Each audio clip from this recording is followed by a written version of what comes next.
Did you know that practicing just 10 minutes of shadowing daily can improve your fluency faster than a month of grammar drills?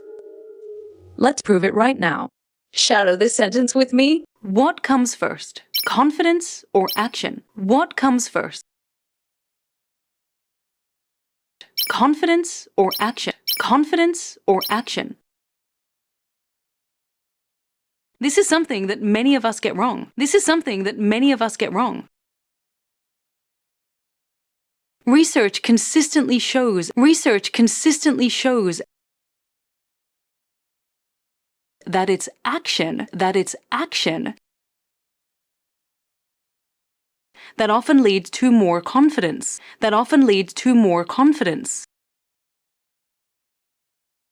not the other way around, It's the actions we take that build our skills, our competence. It's the actions we take that build our skills, our competence,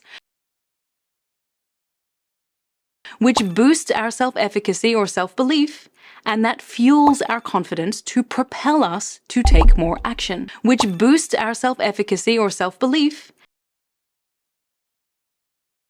and that fuels our confidence to propel us to take more action. So if you're waiting to feel confident before you act,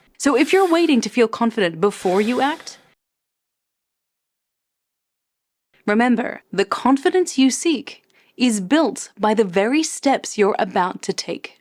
Remember, the confidence you seek is built by the very steps you're about to take.